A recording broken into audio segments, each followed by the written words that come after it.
Amigos, ¿cómo están? Bienvenidos a Voz Ciudadana. Los saluda Elsa Iturriaga. Estamos de aniversario, ya cumplimos 2 años en el aire, tratando diferentes temas de interés común y acercando a la población con el Congreso, ya que los temas que aquí tratamos sirven también de insumo para diferentes proyectos de ley. Hoy vamos a tocar un tema de relevante importancia. Justamente se trata del proyecto de ley recientemente aprobado por el Parlamento Nacional acerca de los delitos informáticos. En este primer bloque vamos a hablar con José Luis Medina Frisancho. Él es asesor de la alta dirección del Ministerio de Justicia y Derechos Humanos. ¿Cómo está? Le damos la más cordial bienvenida. Gracias. ¿Cuál es la importancia, los aspectos más importantes de esta propuesta de ley? Sí, gracias. En primer lugar, destacar que el proyecto de ley en mención viene a llenar un enorme vacío que tiene nuestra legislación penal en materia de delitos informáticos o más modernamente llamados ciberdelitos. Los ciberdelitos es aquella conducta ilícita que se comete a través del uso de las tecnologías de la información y de la comunicación y que afectan diversos bienes jurídicos, desde una base de datos, una computadora, hasta el patrimonio, e inclusive la libertad o indemnidad sexual de los menores de edad. Así que todos estos aspectos han sido abordados en este proyecto de ley. Un tema que preocupa mucho, ¿no? La pornografía infantil. Exacto, es un tema muy sensible y que además es de actual importancia. Esto viene sucediendo con preocupante alarma, digamos, e incidencia en nuestra sociedad y era necesario abordarlo porque tenemos un gran vacío normativo. Nuestro Código Penal no contempla figuras delictivas que llenen ese vacío y que permitan castigar adecuadamente a una persona. El avance de la tecnología ha sido bastante rápido también. Exacto, y tenemos que estar a la par con la legislación también comparada en otros países. Efectivamente. Pero a pesar de ello, hay especialistas, un sector que ha estado también, digamos, analizando y siguiendo este debate, que considera que esto afectaría en cierto modo a la libertad de expresión. Esa es una afirmación que carece de todo sustento, porque el proyecto de ley no aborda, no menciona ni siquiera ninguna palabra acerca de castigar penalmente a los medios de comunicación que difundan comunicaciones privadas interceptadas ilegalmente. De modo tal que actualmente es posible, y lo seguirá siendo, si es que este proyecto de ley se convierte en ley, va a ser totalmente lícito, impune, me refiero a no va a tener responsabilidad penal, el medio periodístico que difunda en aras del interés público una comunicación en el que se ventilen, por ejemplo, actos de corrupción. Ese es un tema que se abordó el año pasado en la mal llamada o así llamada Ley Mordaza, en el que sí, efectivamente, sí se proponía puntualmente castigar a quien difunde comunicaciones privadas ilegalmente. Propuesta que no prosperó. Que no prosperó, se observó por el Ejecutivo, efectivamente, y creo que se está confundiendo ese tema con el proyecto de delitos informáticos que no aborda en modo alguno ese tema. Lo único que se ha modificado ahí, en el 162 de interceptación telefónica, es en realidad una agravación de las penas cuando la comunicación se refiere a aspectos de defensa nacional, seguridad o soberanía nacional, o cuando la comunicación está ligada a informaciones secretas, reservadas o confidenciales, según lo que establece la Ley de Acceso y Transparencia Pública. Es una ley donde se define claramente lo que es una información secreta, reservada, confidencial y que permitirá al juez fácilmente determinar qué tipo de comunicación. En el caso de los temas de interés común, digamos, de interés público, que han sido divulgados por diferentes medios, en algunos casos se ha dado también previos a las campañas electorales, o en plenas campañas electorales también. ¿Eso no se podría hacer o no habría ningún problema? No habría ningún problema. Como repito, ese tema no ha sido abordado, como bien dices, cada cierto tiempo en nuestro país la prensa difunde comunicaciones que han dado más lugar a importantes investigaciones, ¿no? Quizás sin esas comunicaciones hubiera sido imposible, o sin esa difusión, me refiero, de la prensa, hubiera sido imposible quizás conocer esos actos delictivos, y en ese sentido es sumamente importante la labor de la prensa. Esa labor no se ve afectada en lo más mínimo con este proyecto porque, como repito, simplemente no ha sido abordado. Es un tema, en fin, aparte, que no tiene nada que ver con lo que se ha propuesto ahora. Claro, digamos, el juego de palabras de repente ha hecho que se preste a confusión respecto de estos delitos informáticos y que tienen que ver también con la intimidad, ¿no? Sí, así es. Sin embargo, diferentes instituciones relacionadas a la prensa dicen que habría, el Consejo también de la Prensa Peruana, algunos aspectos que hacen pensar que no precisamente que hay vacío, sino que es algo ambigua la norma. En realidad, Discrepo de esas afirmaciones, obviamente toda opinión es válida y mientras sea constructiva mejor. La norma, debo decir, el proyecto de ley aprobado por el Congreso se basa en el Convenio de Budapest, es un instrumento internacional que se firmó en el año 2001, es un convenio pionero en esta materia donde se fijaron una serie de lineamientos y también figuras delictivas que debieran acoger los estados para estar a la par, digamos, a la altura de las nuevas formas de delincuencia. Y lo que ha hecho el Ejecutivo precisamente es trabajar sobre la base de este convenio de Budapest y además sobre la base de un trabajo que ya se viene realizando desde el año 2012, desde el año pasado, en toda la Iberoamérica, conjuntamente con 21 países. Se han realizado diversas reuniones técnicas donde se ha trabajado un documento base que ha servido de insumo para lo que es ahora el proyecto de delitos informáticos. Ahora bien, lo que se hizo acá en Iberoamérica fue modernizar, incluso ir más allá de Budapest, este instrumento pionero, ir más allá y complementar algunos vacíos que incluso Budapest tiene, porque ya data del 2001 y desde esa fecha hasta ahora se han presentado nuevos problemas y desafíos. Por ejemplo, el tema de la suplantación de identidad. Efectivamente. Que se ha dado varios casos, ¿no? También a través de las redes sociales, el tema de los correos electrónicos cuando coinciden con la clave. Creo que también eso es algo sumamente común, nos ha podido eso ya es delito, ¿no? Quien alguien publica algo... Si es que alguien suplanta una identidad por internet, por ejemplo, pero con ello causa un perjuicio, o sea, siempre que se cause un perjuicio, pues por supuesto será un delito. Pero de todas maneras puedes causar un perjuicio de la imagen de la persona profesional. Sin duda. En fin. Solo que ese prejuicio, claro, tiene que ser evaluado por el juez en el caso concreto y pues si de ser ese el caso tendrá una sanción penal, eso es así. Y otra figura muy importante que ni siquiera está en Budapest, siendo un instrumento pionero, es el llamado delito de grooming o acoso sexual por internet en agravio de menores de edad. Eso, por ejemplo, no lo contempla ¿Solo para Budapest. casos de menores de edad? Así es, solo para menores de edad. Evidentemente porque es una población vulnerable, sumamente vulnerable ante este fenómeno delictivo, y eso es una figura que se ha incluido en este proyecto de ley que es importantísimo rescatarla porque afronta un problema real, además, sumamente actual y de preocupante incidencia, porque afecta un bien jurídico y que es como una mafia porque genera muchos ingresos también. Así es, exacto, porque eso está unido a la pornografía infantil, es decir, el grooming es el hecho de contactarse con un menor de edad para solicitarle material pornográfico y no solo eso, también para solicitarle tener relaciones sexuales.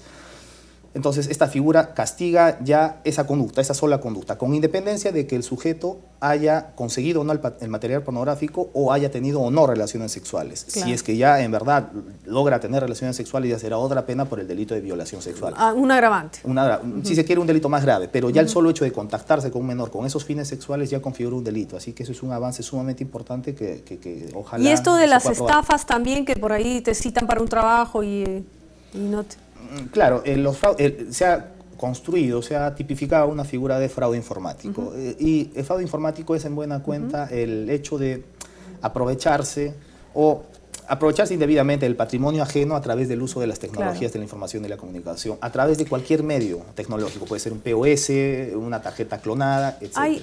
Hay también una ONG que está señalando que con esta ley se podría incluir también el tema o tipificar el tema de la discriminación a través de Internet, ¿no? Sí, eso nace a raíz de una modificación que efectivamente se ha hecho en el proyecto, se ha modificado el delito de discriminación. El delito de discriminación ya existe, no lo hemos creado con este proyecto, o sea, ya está vigente hace mucho tiempo en nuestro país. Pero incluirlo en el Internet. Lo que se ha hecho efectivamente es agravar la pena cuando los actos de discriminación se realizan a través de Internet, por ejemplo.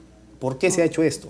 Es la pregunta. ¿Por qué? Porque Internet presenta dos dificultades muy importantes y que justifican una agravación de la pena. Uno, la dificultad de rastrear al autor, porque no es lo mismo insultar a alguien en la calle, hacerle un insulto racista, que hacerlo por Internet, porque uno se esconde bajo el anonimato por Internet y es difícil, más puede ser a través de una cabina de Internet también. Una cabina de Internet bajo una identidad supuesta, puede estar suplantando la identidad de alguien. Pero no es imposible. Pero no es imposible, exacto. Se puede hacer un rastreo bajo los códigos IP, en fin, hay una serie de cuestiones ahí que son difíciles. Pero es muy costoso.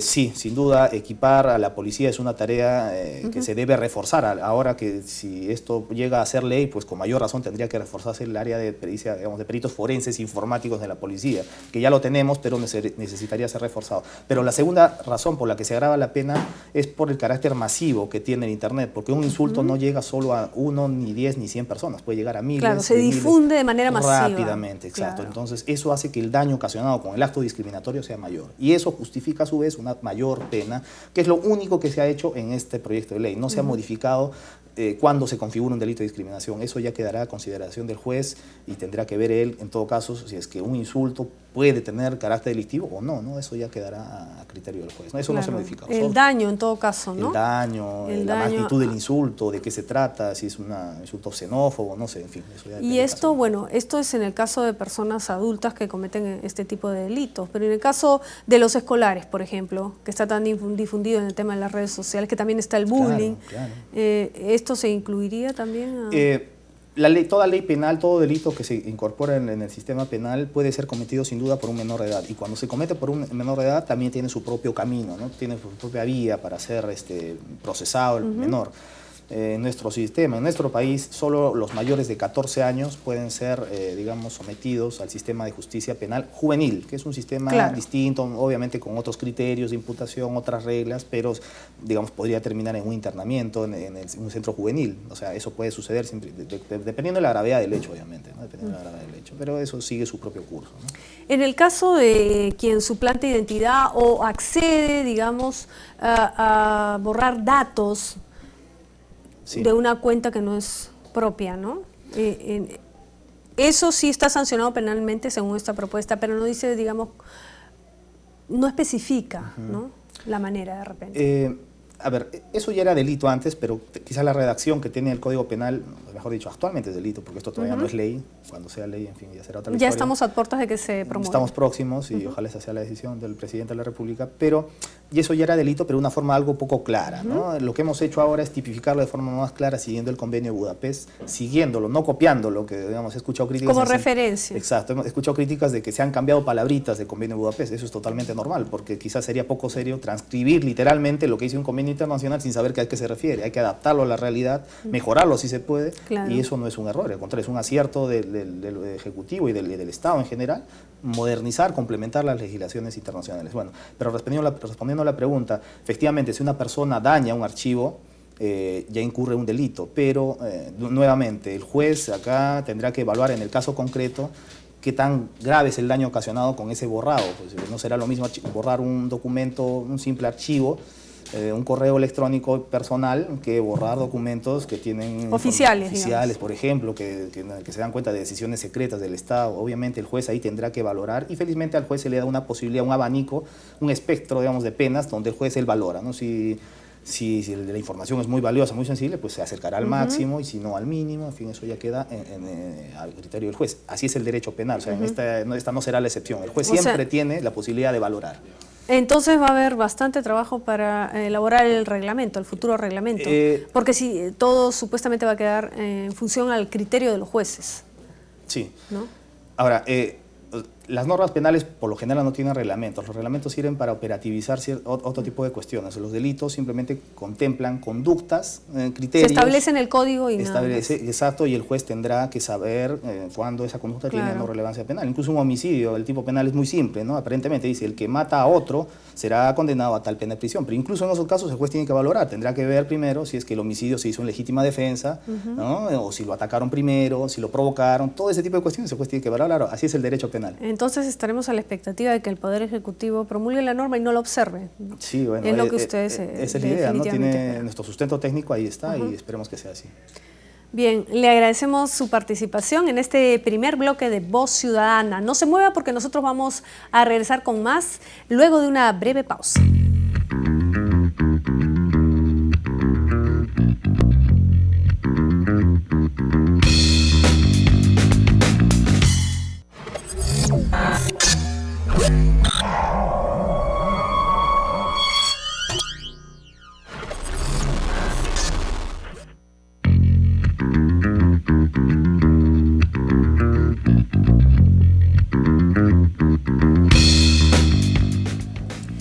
Regresamos con Voz Ciudadana. Estamos tratando el tema acerca de los delitos informáticos. En este segundo bloque nos acompaña Eric Iriarte. Él es socio principal de Iriarte y Asociados, además de jefe del área de Derechos y Nuevas Tecnologías. Le damos la más cordial bienvenida. En el primer bloque, el doctor José Luis Medina, del Ministerio de Justicia y Derechos Humanos, dijo que más bien negó que existiera algún inconveniente, como ya se ha planteado, algún problema con el tema de la libertad de expresión, ¿no? Y ustedes en ese sentido tienen otro punto de vista. ¿Cuáles serían en todo caso los artículos cuestionables? Gracias por la invitación, un honor estar aquí. Un texto como el de una ley de delitos informáticos resulta siendo sumamente importante en un ambiente de sociedad de la información donde todo el mundo tiene acceso a tecnologías. Es cierto que existían ya vacíos legales. Con lo cual no solamente existían vacíos legales, sino que también habían apariciones, nuevos hechos, nuevas conductas que requerían ser reguladas. En este contexto, hace 12 años se comenzó a hacer un gran tratado internacional que se llamó el Acuerdo de Cibercrimen o Acuerdo de Budapest, que era el norte por donde la mayoría de los países de América Latina y del mundo se han ido guiando. Es un acuerdo con una serie de textos base que se tienen que ir adoptando y adecuando a las realidades locales. Esa es una primera herramienta. Segundo, el Perú ha sido pionero en tema de delitos informáticos cuando hace 13 años sacó la ley de delitos informáticos que grava los delitos de hacking y los de cracking, que es el 207A y el 207B, vigentes en el Código Penal. En ese contexto, las discusiones sobre tener una nueva legislación mezclaron tres elementos. Delitos informáticos, que son los delitos por medios electrónicos, contra el bien jurídico e información, daño de hacking y daño de cracking. Los delitos por medios informáticos que no van contra la información, sino van contra otros delitos que tienes en concreto el fraude informático, la estafa por medio informático, el robo de información, de piratería, o sea, una serie de delitos. La suplantación de identidad. La suplantación, que en realidad son delitos por sí solos, pero que el componente informático los grava. Entonces tienes delitos informáticos contra el bien jurídico de información, delitos por medios informáticos. Y a todos se le llama cibercrimen. Entonces tener una ley sobre delitos informáticos que en realidad tiene delitos por medios informáticos, por un lado, y delitos contra el bien jurídico de información, no es el término más idóneo, para empezar. O sea, el nombre de la ley es incorrecto, debería ser ley de cibercrimen, si quieres englobar a ambos en primer lugar. Segundo, cuando tú desarrollas una regulación sobre, o una adecuación normativa sobre delitos por medios informáticos, o haces un agravante genérico, es decir, que aquel que comete un delito utilizando tecnologías, pues va a tener mayor pena por el hecho de usar tecnologías, que eso va en la parte general, o lo que haces es agarrar todos los artículos y le incorporas un agravante al tema informático. O sea, ¿ustedes consideran que es ambiguo en ese sentido? Es ambiguo porque no lo que han hecho es agarrar algunos artículos y ponerles el componente informático, fraude informático para ser en concreto, o la discriminación por medio informático, o la interceptación de datos por medio informático. Pero eso puede ser un poco innovador también, el tema de la discriminación por medios... Pero de hecho, el artículo de discriminación, por ejemplo, el 323, no indica el tipo de tecnología necesaria para hacer la discriminación. Con lo cual, cuando tú le colocas una sola tecnología en concreto, que son las tecnologías de la información y la comunicación, que como no la tienes definida en ningún sitio, no puedes determinar cuáles son. Es solo la web, es todo el internet, es el teléfono. O sea, debe especificarse, precisarse. Debe precisarse de una manera cierta y que lo debería incluir al menos un glosario con terminología estandarizada. Entonces, no puedes regular tecnología por tecnología, lo que regulas es conductas. Eso es, por ejemplo, el problema que tienen con la propuesta de grooming. Bueno, pero toda norma es perfectible, ¿no? Se puede mejorar. Toda norma es absolutamente perfectible cuando lo tienes en dos momentos, o en el debate previo para que sea perfectible, o en la comisión o en el pleno, o cuando ya salió y comienzas a generar una norma modificatoria. Pero cuando estás en el tiempo para poderla revisar como autógrafa, no tienes por qué permitir emitir una norma que pudiste haberla hecho mejor. No absolutamente buena, porque ninguna norma es absolutamente buena, pero cuando detectas fallas, de nuevo el tema del grooming, el tema de acoso o grooming, claro, es un hecho que está ocurriendo no solamente ahora y no solamente por las tecnologías, sino a todo nivel. Entonces, cuando solamente regulas el grooming o el acoso por medio informático, pero no lo regulas fuera del medio informático, estás dejando un amplio vacío gigantesco, porque además recordemos que la población, si quieres en el mejor de los casos, solamente el 40% de la población accede a Internet. Entonces estás regulando para el 40%, ¿y el otro 60% qué? Entonces, este tipo de errores, que son errores, en realidad no creemos que hay una mala intención ni una mala foco en el diseño normativo, lo que hacen es decir, hay problemas o cuestionamientos. Y en el tema de libertad de expresión en concreta, hay un cuestionamiento a la propuesta modificatoria del 162, pero además que parte por la misma posición del Ejecutivo en enero del 2012, cuando observa el Ejecutivo la propuesta denominada Ley Mordaza o Ley Bedoya, que era para modificar el artículo 162, e incluye que es necesario colocar la excepción de interés público. ¿Qué es la excepción de interés público? Para que la divulgación de cierta información, aún siendo protegida por el secreto de las comunicaciones, si tiene un interés público... Claro, como un tema de corrupción. Como tema de corrupción, como lo que pasó con Nixon, como lo que pasó con una serie de audios. Lo que ha ocurrido, en realidad, es que se ha hecho una propuesta normativa que sanciona con mayor gravedad los delitos de intervención telefónica, pero no los especifica. Entonces dice, no especifica nada sobre el tema de divulgación, que había quedado en el aire, no genera la excepción de interés público y genera más bien diciéndole que sí es de seguridad nacional, si es documento confidencial, reservado, secreto, tiene mayor pena. Pero nadie sabe dónde está el listado de documentos secretos. Hay ciertas estipulaciones básicas que se colocan en la ley de transparencia, lo más interesante. Por esto el Organismo Interamericano de Prensa ha hecho un cuestionamiento para que esta normativa pudiera velar. Y hay que ser sincero, la censura no necesariamente tiene que ser directa. No necesariamente tiene que haber un artículo que diga censures en estos casos. La generación de mecanismos de autocensura también es censura. Porque como no voy a saber si es información secreta, confidencial, reservada, relativa a la defensa nacional, es una conversación del ministro de Defensa, una conversación de defensa nacional, cuando puede tener un interés político, dado que no está la excepción, tiene un cuestionamiento. Entonces, hay diversas partes de la norma que pueden ser cuestionadas. ¿Esto podría ser darle también mucho poder a los jueces? Porque al final ellos son los que van a determinar si es o no delito. Una de las teorías que se tuvo durante mucho tiempo, y yo me incluyo entre los mismos, es que no había suficiente cantidad de sentencias entre jueces y que los jueces y fiscales no sabían utilizar la legislación vigente y por eso no se estaban efectuando la persecución de los delitos por medios informáticos, delitos informáticos.